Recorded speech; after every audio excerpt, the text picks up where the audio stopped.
Welcome back. Well, the cost for the bipartisan infrastructure package is actually bigger than lawmakers let on. The Congressional Budget Office is reporting that the bill for infrastructure would add $256 billion to the federal deficit over 10 years. This counters claims that it would actually be paid for by revenue and other savings measures. With me right now is New York Congresswoman Nicole Malliotakis. She's a member of the Transportation and Infrastructure Committee.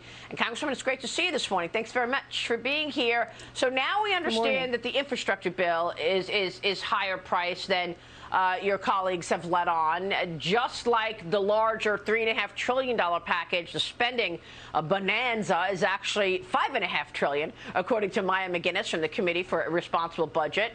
Why can't Congress just tell us what stuff costs so that we have a clear understanding of the impact on our debt?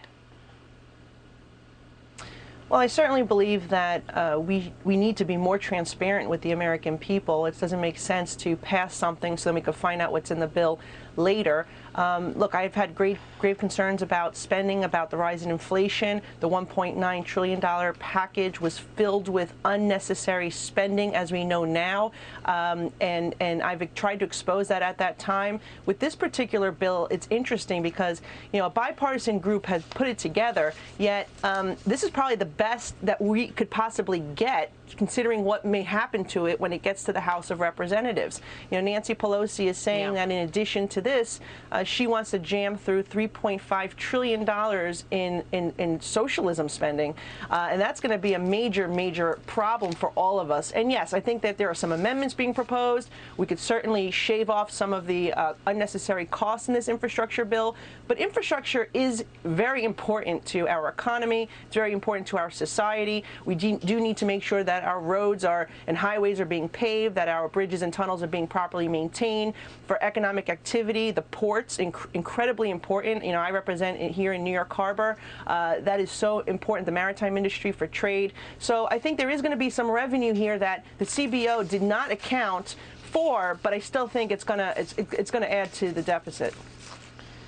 Yeah, I mean, the problem is the transparency, as you just put it. And, you know, you're talking about this $3.5 trillion plan. Like I said, Maya McGuinness says it's much more expensive than that. It's actually $5.5 trillion.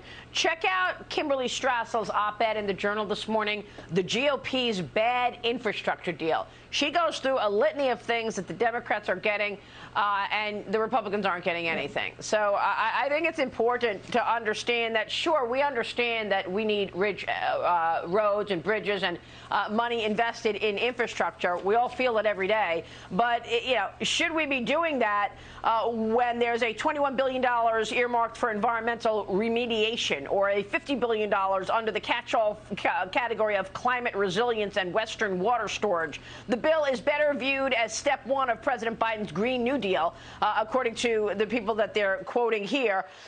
So we'll see. I mean, some people feel the Republicans should not have voted for this because Nancy Pelosi's tying it to the broader massive spending.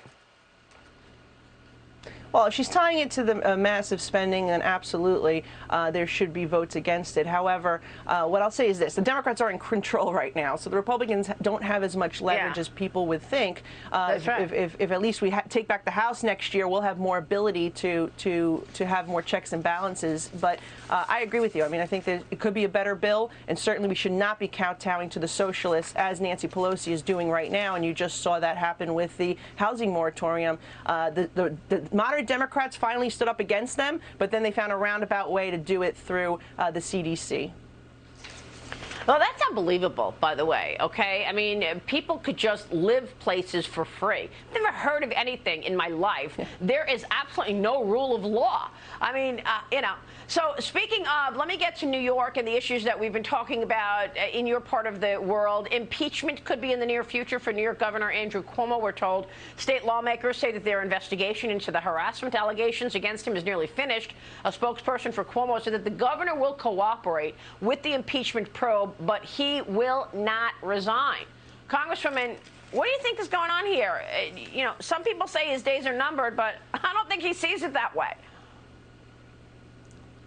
look, I do believe his days are numbered, and I do believe as they go through this process of impeachment that the governor may have a change of heart.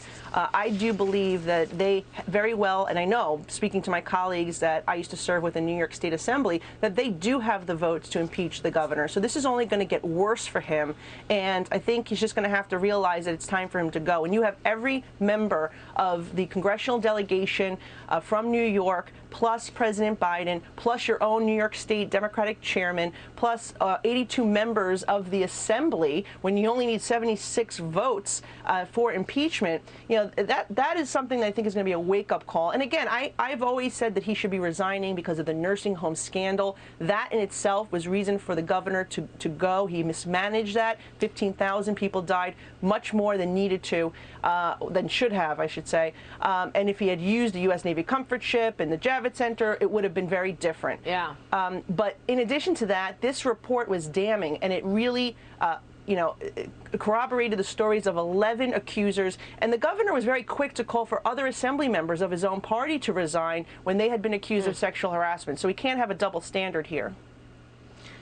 How much of this is the progressives wanting him out of the way ahead of the 2024 race? They don't want him to take any power away from Kamala Harris. He would be the one to take on Kamala Harris in the Democrat primaries, right? I don't know about that. I think that the governor's, future has been bleak since the nursing home scandal. I don't think that he would have been able to run for president of the United States regardless. I think a lot of it has to do with maybe, some New York politics. But in general, when you have people from both sides of the aisle that say that it's time for the governor to go, there's a legitimate reason here. Nursing homes and the sexual harassment combined, it's in private sector, this would never be allowed. Absolutely. No, I'm not lessening any of that. You're absolutely right. The nursing home scandal was a serious situation, and we still have no accountability there. Families want answers. Congresswoman, it's good to see you. Thank you. We'll keep talking and keep focusing on all of that. Nicole Malliotakis joining us this morning in New York.